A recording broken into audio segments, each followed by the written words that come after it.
Yeah, great.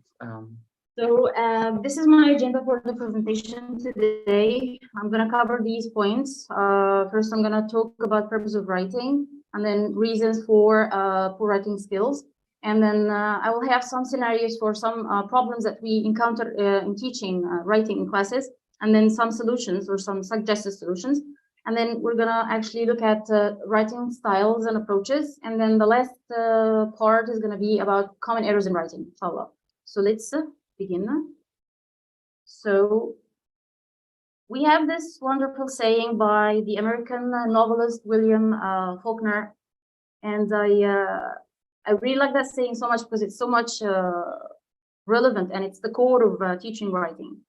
And as it says, read everything, trash, classics, good and bad, and see how they do it. Just like a carpenter who works as an apprentice and studies the master. Read, you will absorb it, then write. If it's good, you will find out. If it's not, throw it out of the window. So in the chat box, I'd like to hear some of your opinions about what the writer is suggesting here in teaching writing. What's the first thing he started with? Read. Why? I'm looking at the chat box. I'm waiting for some replies. Hello? Can you hear me? Yeah, we can all hear Okay. you. We're just waiting for the people here to type something in the chat box. Yeah, okay. I mean, this saying is suggesting, yes, a good reader is a good writer. Thank you so much, Radwa. If you don't mind, tell me in the chat box where you're watching from. That would be actually a pleasure to know where your location is. Read a lot to have a role model. Excellent, excellent. What else? Yes. Yes, what else? So as you see, reading is an important step in teaching writing. This is what we call the input for the output. Reading before writing, great. Reader today, leader tomorrow. Yes, welcome, Radwa. Okay, so this is what William Faulkner suggests, is that you have to do some reading before writing. Okay. Let's move on to the next slide. Okay, so we have some purpose for writing. Why do we write? Yeah, okay, great. Okay, why do we write? We write for fun. Yes, exactly. This is one important, yes, exactly. Writing for academic purposes. What else? To express, yes, exactly. This is what we call vent. Okay, what else? Tutorial, where are you from? Are you Italian or something? Yes, express our feelings. Okay, communication. Great. I was waiting for that one. Okay. Thank you, Mohammed, or Mahmoud, I'm sorry. And thank you, Radwa. Okay, what else? Okay, so let's see. Purposes for writing. So we write to communicate, as you said. Okay, we also write to relay. Yeah, okay, exactly. Or to, yes, exactly, to inform, to entertain. And sometimes we write to persuade somebody with an idea or a concept or a belief. And this is a very common type of writing, which is called persuasive writing. We'll come to that later today, inshallah. And we also have the kind of writing which we call evaluate. I guess most of you have seen book reviews or film reviews, and this is a kind of writing, to write reviews.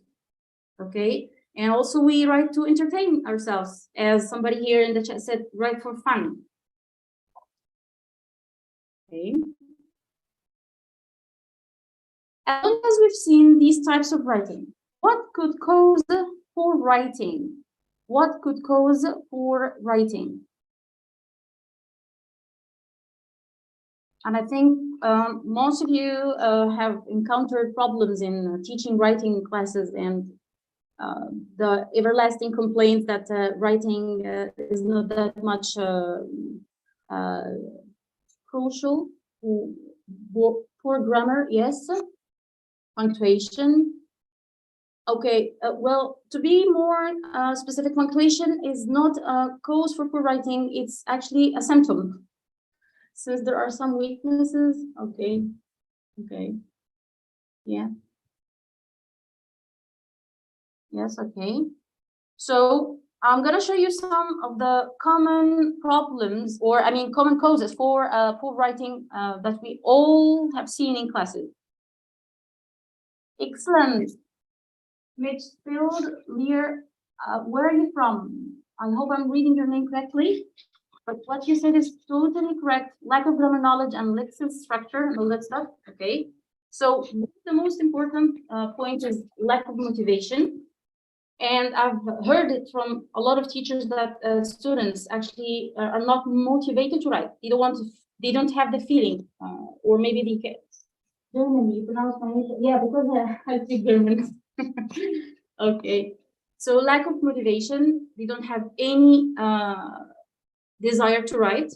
Okay, and we'll have some solutions for encountering lack of motivation in class. Also, no exposure to reading texts. Sometimes you don't have good input. Like as we said at the very beginning, you don't have good input like reading or maybe listening videos to help students actually form some ideas to help them write. Okay. Also, lack of free writing. As we said before, that sometimes we write for entertainment. Sometimes teachers are actually getting into class with the idea that we have to just write on some specific topics and all the students should write on the same thing. But actually, it's more liberating when you have some writing sessions and teach some writing about 3 topics, whatever topics students would like to write about. And that would give them more freedom to make mistakes and learn from these mistakes.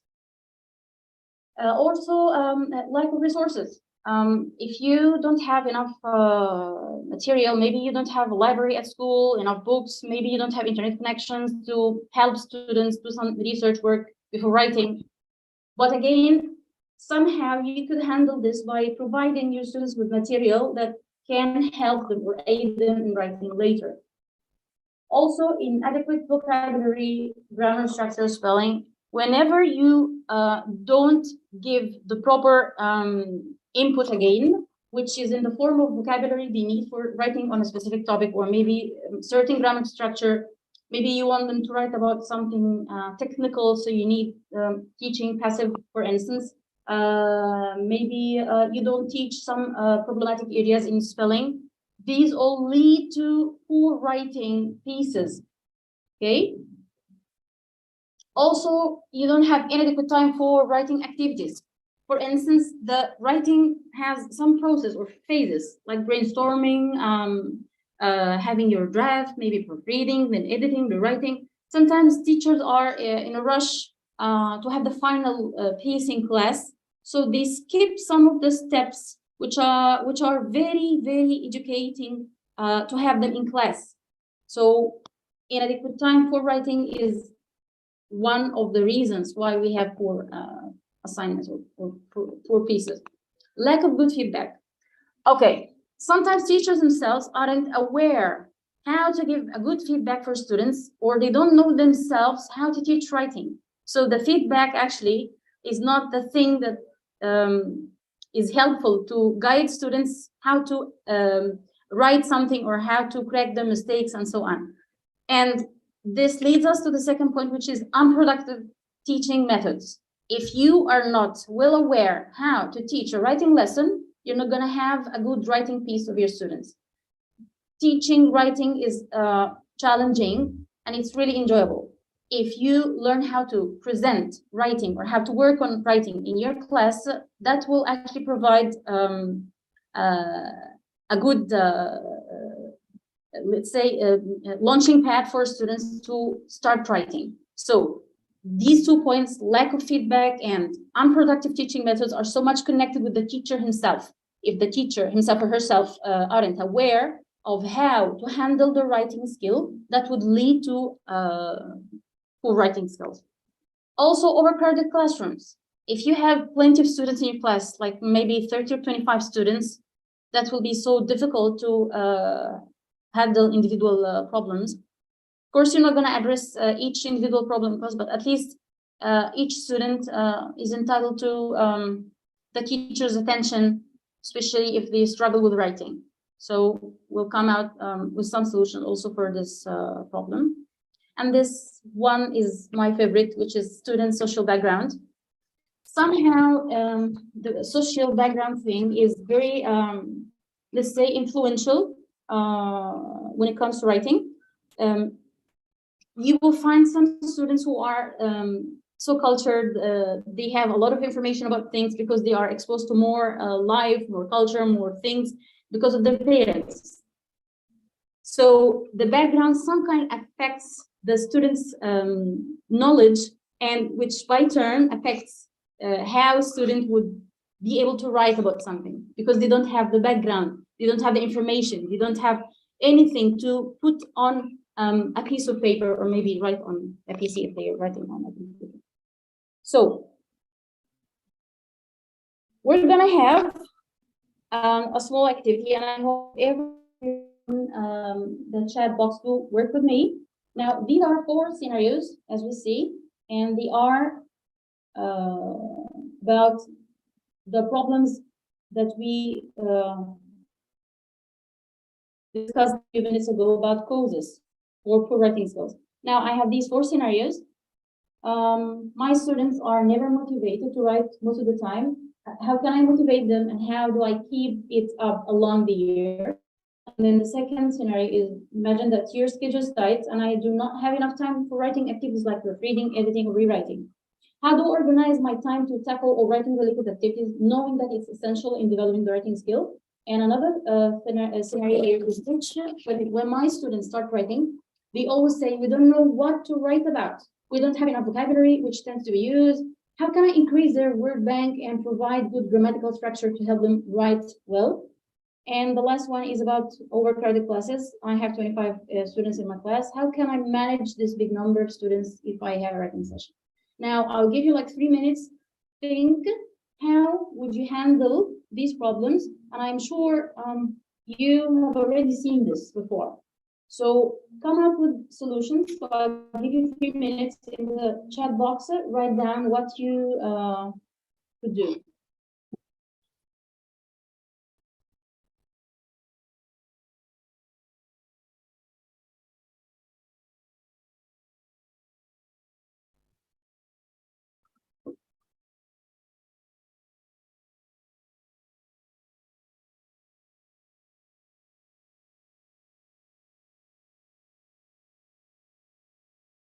Yeah, one solution is to let them write about the most thing they like. Yeah, okay.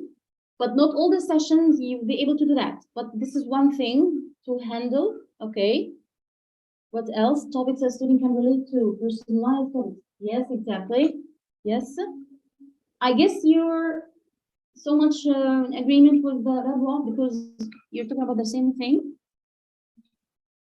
But this is actually so much important to have some personalized topic, but sometimes you need to have one topic so that the whole class will write about, because not all the sessions you can have personalized topics. Otherwise, you're not going to have a metric to know exactly how your students do in writing. So what else? Think. What would you do with the second problem? If your schedule is tight, play a short story and let them retell on their way. Okay. Good rubrics, templates, excellent templates. This is my favorite thing. Thus, self-assessment and peer assessment can be done. Excellent. Excellent. Breaking down tests. Well, wow, I can see wonderful answers here. Breaking writing tests into manageable chunks. Excellent. Overwhelming, especially for learners who are new to the language. Break down writing tests into smaller. Perfect. Thank you so much, Rabat and Abdul. Where are you from, Rabat? Where are you watching, writing, or listening? Yes, more manageable. Oh yeah, Mansoura. Okay, great. Good models and some scaffolding. Wonderful. Okay, so let's move to the some suggested solutions, and what you answered actually, your answers are part of what I actually prepared here. Okay. So for lack of motivation, you could choose high interest topics. For instance, you're teaching a mixed class, they are girls and boys, and then one day it comes to your mind that you're gonna teach some writing on fashion. Boys could not be that much into fashion, but you can make use of that by making it more personalized, by asking boys to write about men's fashion or men's wear, and girls will write about women's wear, and then we can compare the features they have if they have something in common. So you can still play or customize the topics, but the more they are of high interest to the students, the more you could help them find something to write about. Also, make sure the writing test is appropriate to the students' level. Imagine that you're teaching about global warming and your students are still in grade 3, primary 3. That would be actually a bit difficult. Otherwise, you will provide them with all possible means to help them write, like good listening material, maybe reading. But I prefer in that instance, you would play some videos and provide them with proper vocabulary, okay, to help them write about that, because that would be a little bit above their level, okay.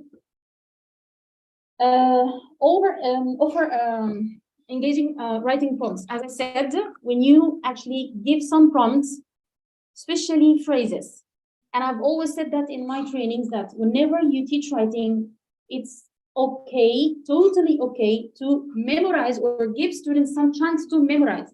It's not wrong. It's not that I just memorize and I don't understand what I'm doing. No, it's really okay to memorize phrases or small chunks, especially if you're writing something that's not common, like a cover letter, for instance. You're teaching students in college, for instance, how to write a cover letter or how to write a recommendation letter. So you need them to learn how to form some phrases or write some chunks in a specific way. So it's okay to memorize them. You can, as I said, videos, doing some reading text, providing pictures. These are all what we call prompts to instigate students into writing. Okay. Yeah. I'm going to stop here at that part a little bit.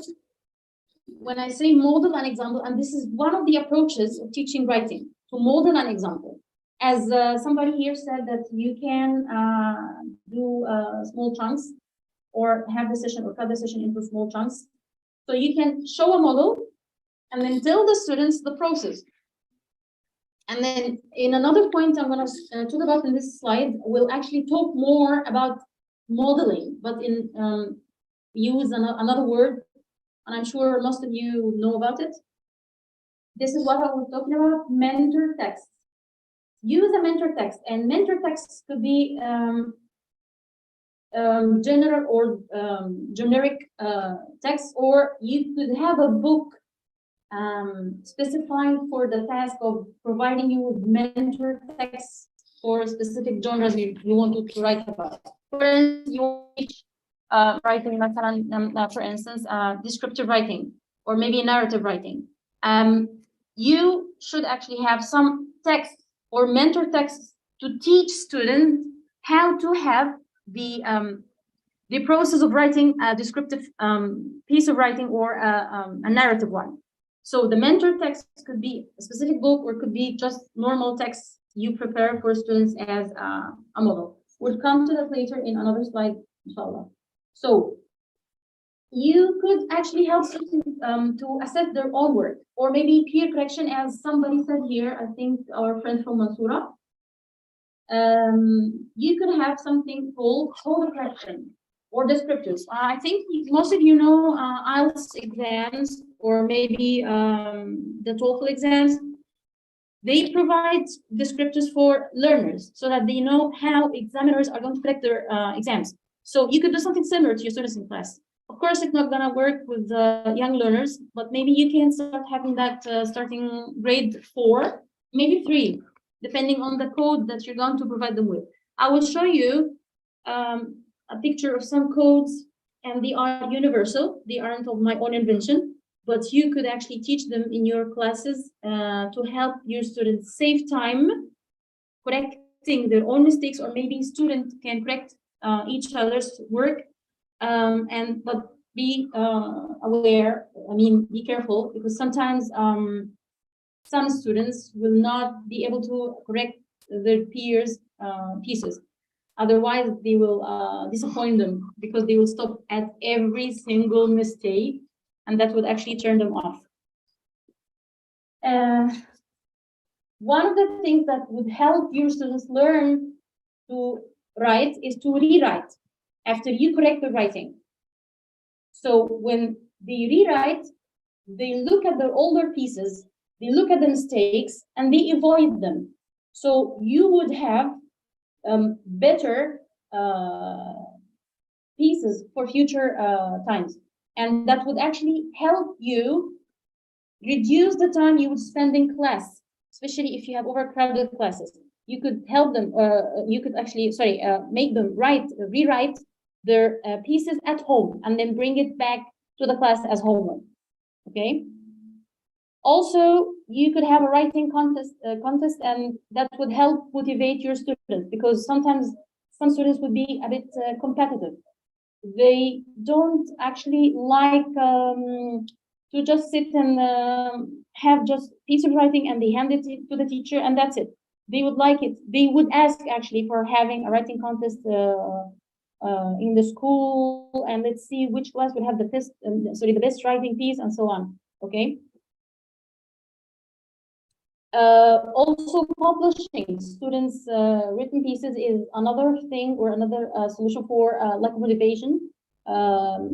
Speaking about classes with big number of students, somebody said that you can divide the class into small groups. Yes, manageable groups, and this is very helpful, as long as you know how you're going to divide the class, because sometimes you have fast finishers and you have some slow achievers. So you can either divide the class according to their levels.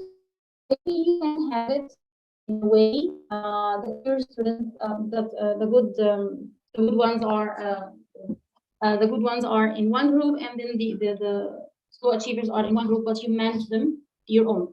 So dividing the class into manageable groups is very, very important, and at the same time, carefully, otherwise it's going to be a messy class. Okay, now again, for lack of motivation, your schedule is not enough, or not helping you that much to write. You can have a habit of writing. Like, for instance, you can have the first 15 minutes, or let's say 20 minutes in your session, or something to talk about writing, or maybe to have one phase of writing along the whole week. Or maybe if you don't want to do that, at least have 2 sessions for writing per week. Because when I ask teachers, how many sessions do you have for writing? They would tell me we have 1 session each 2 weeks. And that's not enough to develop writing. And as we know, writing is an accumulative skill. It takes time to develop. So we can't have 1 session for 2 weeks. It has to be like 2 sessions per week, okay? Right. We can say that we can divide the class or the session, into many sections. Like, for instance, you have a beginning, and that would be for the brainstorming, or for the writing, or for the modeling, or whatsoever, and then you check that student's writing. And then you'll have the middle part of the session, which is another part for producing or developing the writing, and then you stop and check the writing, and then you'll go to the end part, which is the conclusion of your writing, and then you check. But again, this depends on the approach you're having for teaching writing, and we'll come to that later, and you'll make much sense when you see the approaches for writing, and you'll know that this is one step that can help you in minimizing the time and organizing the time in class, especially if you have many students in class. Okay.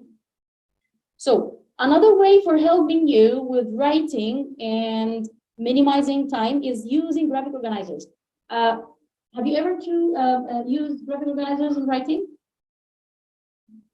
Because I can see some stuff here. Writing workbook and more. Great. Resources with teachers. Okay. Have you ever tried using graphic organizers for writing? Yeah, kind of like kind maps. Yes, mind maps. I'm sorry. They are like organizing the steps of writing. Yeah, they are very helpful for teachers and for students, both. Yeah, because you organize your mind. So it's not only for stories, as some teachers think of. When you have a story, you need to have a graphic organizer, like choosing the character, the plot, the theme, and so on. No, we have graphic organizers. Yes, exactly, for writing. They are very helpful, and they make students it makes clear for them to know exactly what to have in the introduction, what to have in the body of the writing, and then what to have in the conclusion. Okay, sometimes students would actually write endlessly, but you need to have a word count on board to limit wasting time, because sometimes students are so much thrilled and they like the topic. So your request is only 150 words. You would find them writing like 250 words, maybe 300, and they just keep writing on and on and on. You need to have a word count on board so that they learn how to control the writing process. It's not just left unless you have a free writing session. And again, it could be a little bit free in terms of topics and in terms of word count and all the writing related elements. But again, setting word count would be actually very helpful for you and for students. For you to minimize the time for correcting, for them to control writing. This is, as I told before, a correction code, and this is a universal thing. It's not my invention. You teach them these things. You can also print it and have it on board, or maybe you can have it in classrooms for them to look at what they're writing, so that they can check if at any given moment you write them, for instance, WF, and that would mean wrong form. If, for instance, you write them SP, that would mean there's something here with the spelling. And I like that much. I like that one a lot, which is something is missing. I was speaking about this thing, and I said it's a universal correction code. It's not of my own invention, so you can have it. You can search online and then just write correction codes. You will find a lot of these things, and you can print them, hang them on the wall in class, or maybe print them and put them in their students' writing notebooks. That would be very, very helpful. And they would use it to correct each other's if they are able to, or maybe you can use them to help them know exactly that they have a problem here, but you should not say, and they will find out themselves. You will have to go back to check if you write, for instance, T, yeah, that means a wrong tense. SP, a wrong spelling, and so on. Let's go to the following slide. This is another thing about graphic organizers, as you see. This is one graphic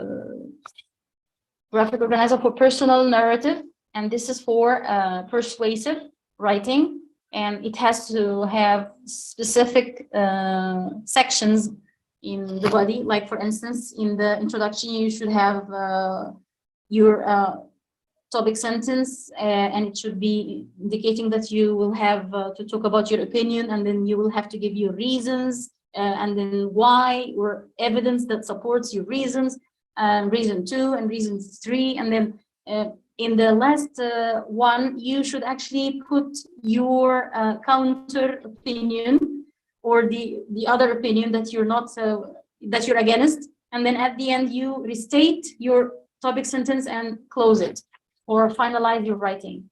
So graphic organizers You could also have them online, but they are different because it depends on the genre you're teaching, okay?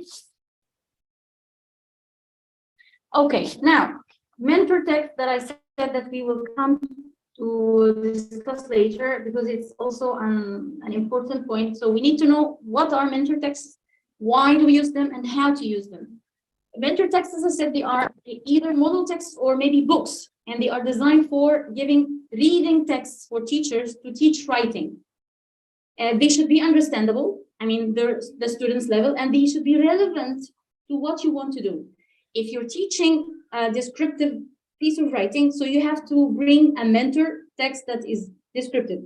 If you're teaching persuasive writing, you should bring a persuasive essay or persuasive piece of writing or article whatsoever. So it has to be relevant to the core or the scope or the thing that you're going to cover in your writing session. Why do we use them?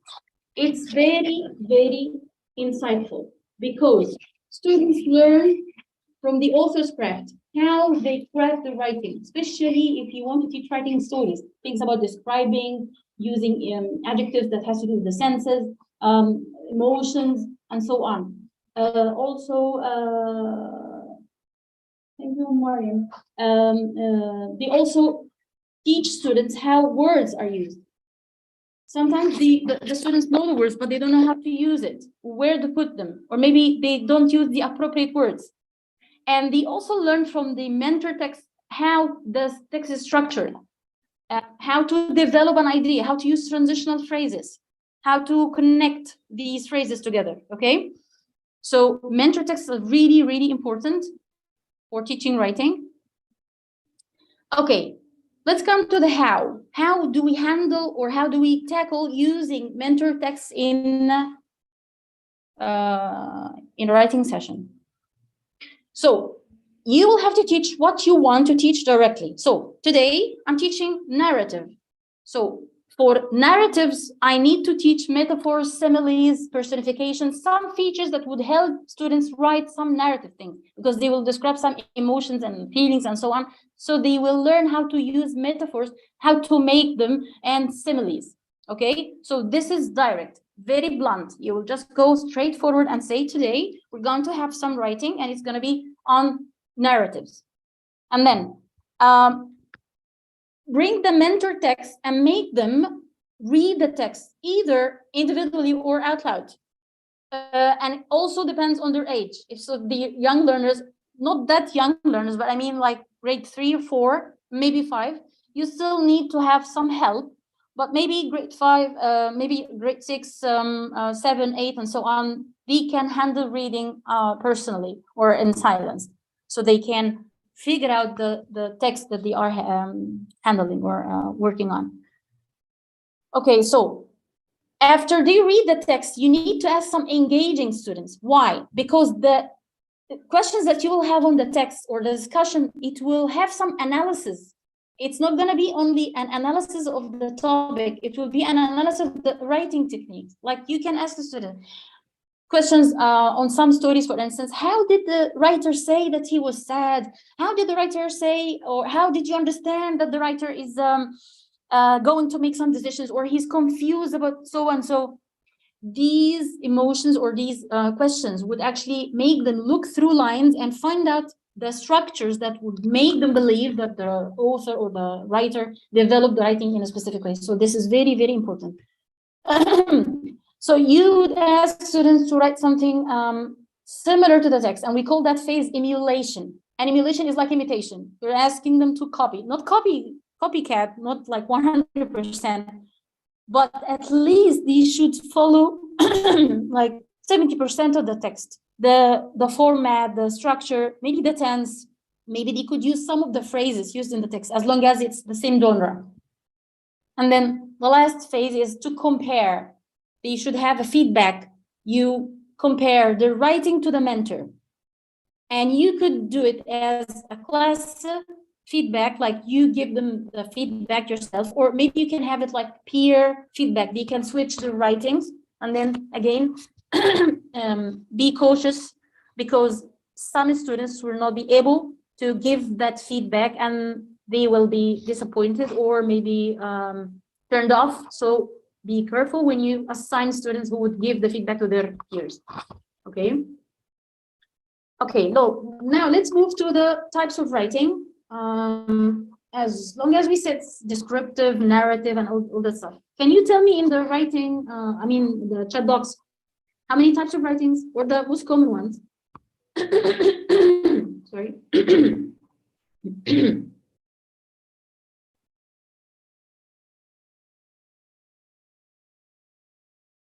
I think we mentioned too in the previous moments, types of writing. I'm waiting.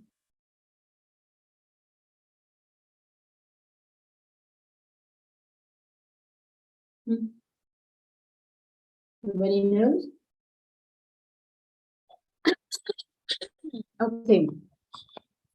Well, we have many types of writings, but the most common ones, or let's say that the bigger ones under which you could have yes, descriptive. Now, thank you so much.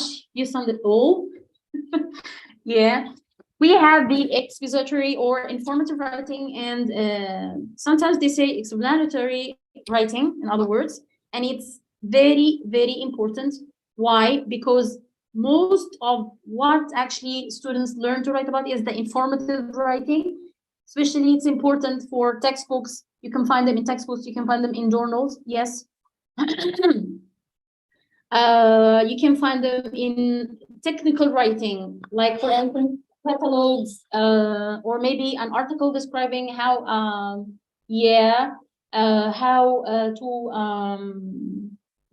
okay. So you can have them in technical writing, like something that describes how a machine works, how maybe it's not about machines only. It could be something about computers. It could be about technology and all this stuff. Okay, 5 genres, but mine are 4 only. Okay. We have also the persuasive or opinion writing. And this is my favorite because in that type of writing, you persuade the readers towards something. So your opinion here is so clear. In the informative writing, your opinion should not be included. You do not actually say what you believe in when you write an informative piece. But in opinion writing, the author's viewpoint is clear. You can find them using, for instance, pronouns, personal pronouns, okay? And we find them in opinion or editorial pieces. If you've ever read some magazines or newspaper and so on, you will find oh, the chat is done, I'm sorry, because I need to see what you're saying. Yeah, okay, so you will find the opinion or editorial pieces in magazines or newspaper, especially in the first page. Also the reviews, because it's so subjective. And cover letters, again, this is when you are trying to persuade somebody to believe in you, to accept you as an employee or to hire you. We also have the descriptive writing, okay, and it's more about pictures and describing things, and they use the senses, the 5 senses in this type of writing. Again, it's found in journal writing, as somebody said here, it's radwa, not radwa, I mean run, okay. And also about memory or experiences. Also, poetry is part of the descriptive writing. And also we have the last kind of writing, and it's the narrative. And this is, sometimes you might confuse narrative with descriptive, but there is some slight difference. The narrative thing is a whole thing. Like you have a story, a beginning, middle part, and then you have an ending.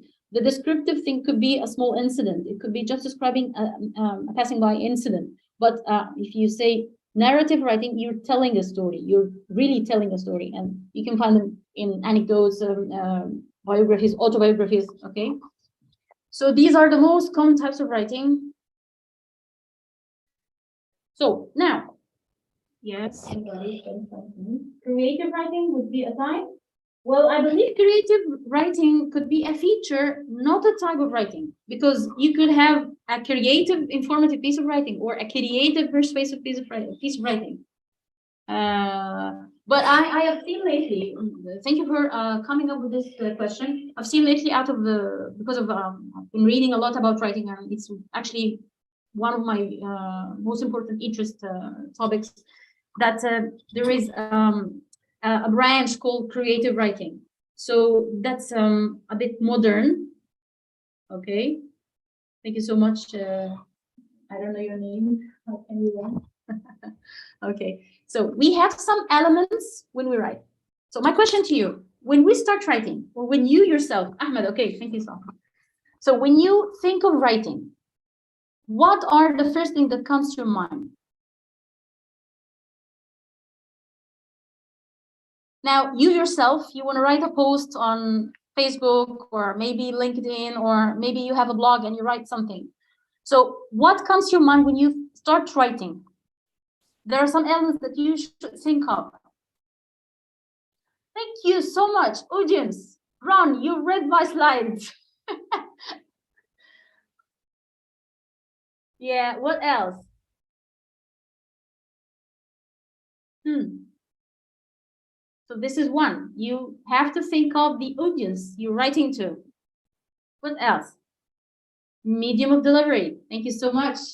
I have it in another name here, but it's so similar. Medium of delivery. What else? Okay. What about you, Ahmad, Radwa? What about the others? Improvise.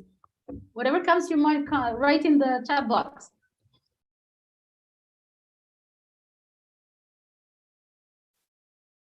Style. Okay. Vocabulary choice. Okay, vocabulary choice could go under another title, but I'm just speaking about 4 important elements, or let's say the big ones, the umbrella. How to arrange my ideas. Again, this comes in the steps, but before arranging ideas, before writing for kids, Harry Potter, Age of Onion, yes, okay, my favorite movie ever. Okay, so when we write, we have to think of these 4 things: why, who, what, and how. Why are we writing? Whom are we writing to? What way are we going to handle this? And how? The language we're going to use, or how can we express what we want to write about? And this can go in other words, like purpose. Why are we writing? Thank you so much, Ahmed. Writing for purpose. Well, actually, here I'm going to say what the purpose of my writing. So now I'm going to sit down and write some post, or prepare some writing for some academic purposes, or I'm teaching my students that they will write. So before they start writing, they have to think of 4 elements. The purpose of their writing. Are they writing for the school principal? Are they writing for me? Or are they publishing their writing in the school magazine, or sending it somewhere to be published? So they have to think of their audience. And then the purpose of writing, not the audience. Why I'm writing. And then the audience, who's gonna read my writing. So again, the purpose of my writing, is it to persuade somebody with an idea? Am I writing to introduce a topic for new students at school? Maybe I'm explaining something about school activities, maybe school forum, anything. So this is the purpose of writing. And then I said the audience is who's going to read what I'm going to write about. And then what, and that goes in other words as genre or style, as somebody said. Am I going to use the descriptive writing or the informative? And the narrative, it depends on why I'm writing. So this one, genre, is so much connected to my purpose, because it will dictate how I'm going to put my writing. And then how, as Ron said here, the medium of delivery, I can have it in other words as register, and that refers to the language I'm going to use. Am I using formal language or informal language? Again, it's so much connected to the audience. If you're writing some email to your professor, it will be totally different from writing an email to your friend. So again, teachers teach these things when they teach email writings. They teach them that remember that you're writing this for specific audience, so you have to mind the language used. And this is the big part of the session, which is the writing approaches. Okay.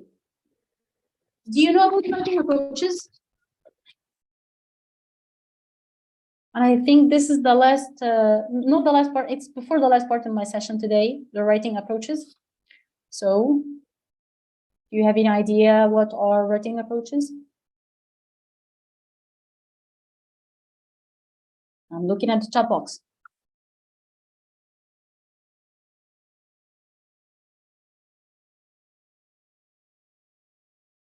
Framework. What do you mean by framework? Elaborate.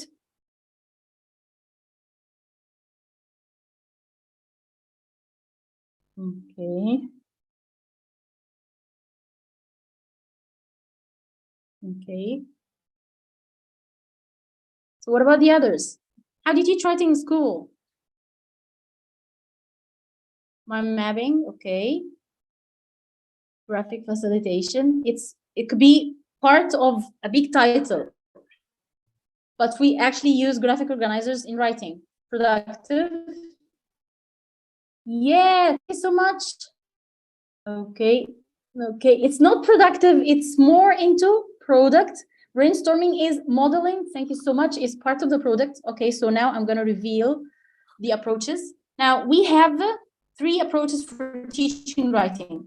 Either it's called process approach, and they sometimes call it strategy. And I think most of you know it. It's the brainstorming, drafting, and all that stuff. And then the product approach, which is my favorite. This is when you model, as Ron said.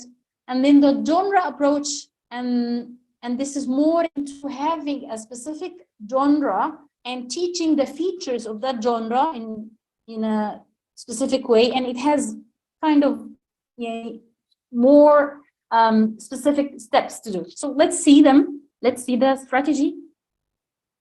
Okay, the process or the strategy approach, which is very common. This is when you brainstorm ideas. And then after that, sometimes teachers skip that phase, which is identifying useful language. This is the input section. You would say, how would I put the input after the brainstorming? Yes. For instance, you're teaching a topic on living abroad or studying abroad. You would have that graphic organizer or not graphic, like the web on board. Okay, and then you would take all the information coming from students, whatever they say, you put on the board. And then after that, you will decide on one part to talk about, because you're not going to talk about all the things you put on board, because otherwise you're going to write like 1,000 words. So after you choose a specific part of the ideas you had on board, you will have to input some vocabulary to help them write. Okay, so this is an important part or step in the strategy or the process approach. And then you will plan the writing after you brainstorm and then identify or input some useful language, vocabulary, or structure they need for writing. And then you will use the graphic organizer according to the genre you're teaching. After that, it's the phase of producing a draft. And then after you produce the draft, you will go through the editing process. You could do it in class. You could do it as a homework phase if the session wasn't enough to cover the whole steps. And then the evaluation section, which is the feedback on content, the content they gave, and then the language they used. The language here, grammar and vocabulary. They will have the edited part, and they will have to revise again and then publish. So this is one of the most common approach in teaching writing. My favorite is the product approach because it gives a lot of time. You use a model, and it's most of the time it's a reading text. After the reading text, it could be a listening audio as well. And you could have an activity after that listening or after the reading. How would you have an activity? You will have a gist activity. And if I say gist activity, it means some questions or some general questions on the text. They are not asking about details. They're asking about general ideas. And it's important, again, for checking their understanding of the purpose of that writing. Okay? And then you will have to do the same step, which is the input of useful language, vocabulary, grammar, layout, punctuation. For instance, if you're teaching a letter, you could provide a letter, and then you would do some gist activity, and then you will teach the layout, that you will have some greeting section, and then you'll have a comma, and then the body, and then the sign off, and then the signature, and all that stuff. And then you will have the graphic organizer, okay? And then produce the writing piece, and then give the feedback. In that phase, you might not much need the number 7 step here in the strategy approach, because they already have a model. So somehow the writing will be kind of similar to the model that they saw. And then the genre approach is a bit, I believe, for maybe higher elementary students or middle school students, maybe secondary school students as well. And it also works for college students. So you can set the context. What do I mean by setting the context? You discuss a topic, as I said in the mentor text. You discuss. And then after you discuss, you will study the features of the text that you provided in class. And then comes the next phase, which is the joint construction. What do I mean by joint construction? You will have to do the writing together, you and the students together. And this is what we call group writing. Why? Because it could be difficult a little bit for students to produce it. So you can do the group writing or whole class writing. So you can divide the class into groups. So each group is writing, or maybe you can have it whole class writing, and then you write on board. You take the feedback from it, and then you write on board. So we call it joint construction.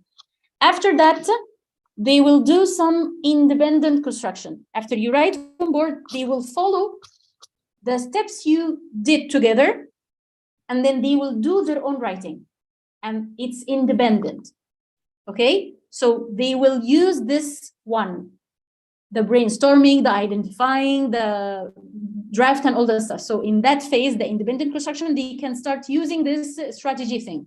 And then the last part, which is the most important phase in the genre approach, is comparing with the model. When you compare with the model, it means that you will compare the writing to the piece of writing that you brought them in class to have. And that's the genre approach.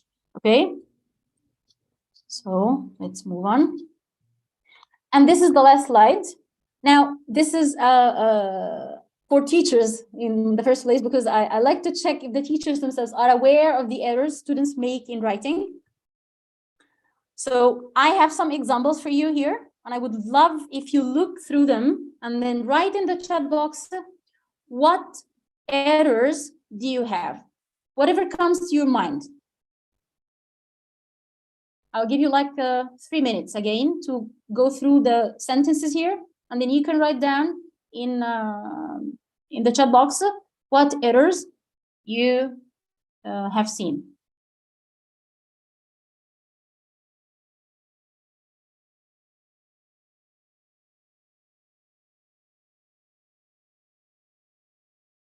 Well, I'm sorry, my cat is trying to interrupt me. Sorry.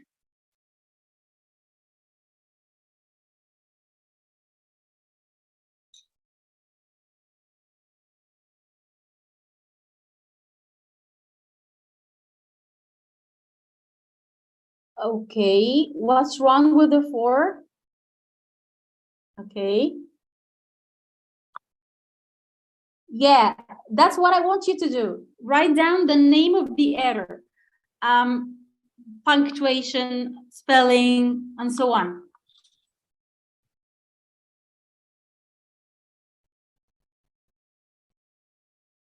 Okay.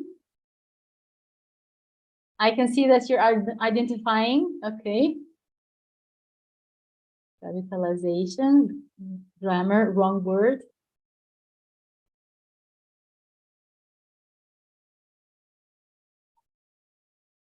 Well, Lear, the German grammar is incomparable to the English one. Huge difference.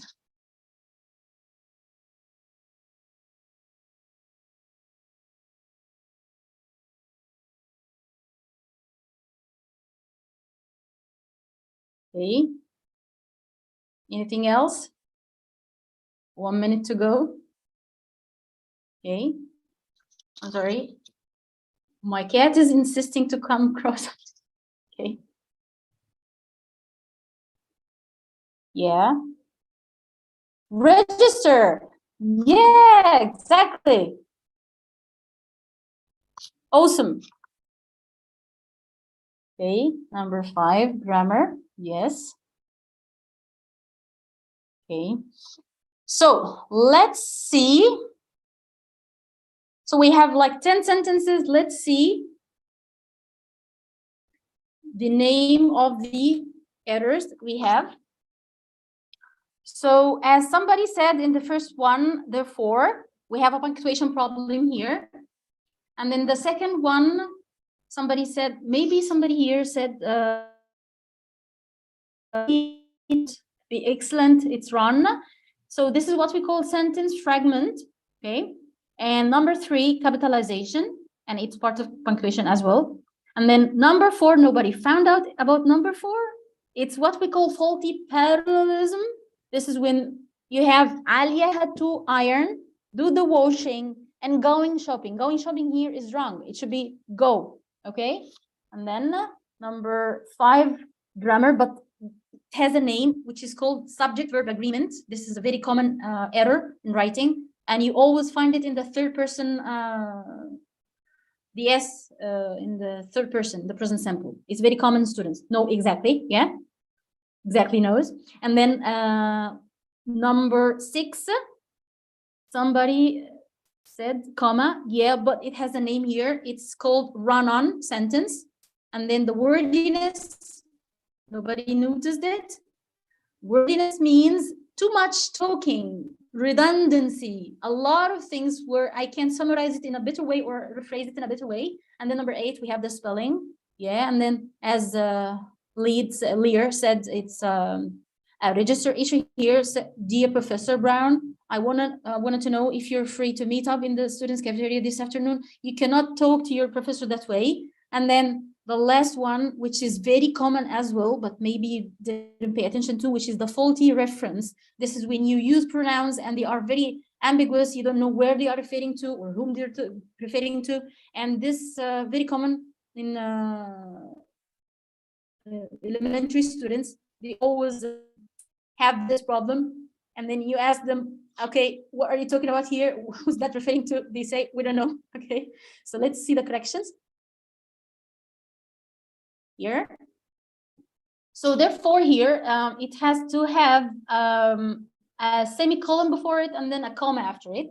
And then here in that one, wording that the golden cup would be stolen, you should finish the sentence. So they hid it in a safe place. And then the capitalization, okay. My cousin Tom sent a lovely picture from London. And then Alia had to iron, do the washing, and go shopping before her parents arrived. And then finally, number 5, which is the subject-verb agreements. Neither my dad nor my brother knows how to cook. I ordered the cheeseburger for lunch. And then this is a run-on sentence. It should have a semicolon here. Life's too short for counting calories. This one, the wordiness thing, you don't need to write it in that way. You don't have to say it was George Washington. No, you can simply say, George Washington once said, happiness and moral duty are inseparably connected. Okay, and then that spelling one, it's very unnoticeable. Perseverance, the E. And then for the register thing, you should talk to your professor in a formal language. You can't say, I want to meet you. You can't say that to your professor. You should say, I would like to know if you have free time to meet you in your office. And then the last one is the witness called the television station, but the reporters didn't answer. This is how you actually avoid the problem of ambiguity when it comes to pronouns. And with my presentation, thank you so much for listening. These are some resources for helping you. Well, actually, they were very helpful. I read some articles and some points here. This one, the archive.nup.org, might be difficult to open, but try, okay? And then these are my contact numbers. So if you need to ask about anything or check for any questions. Okay.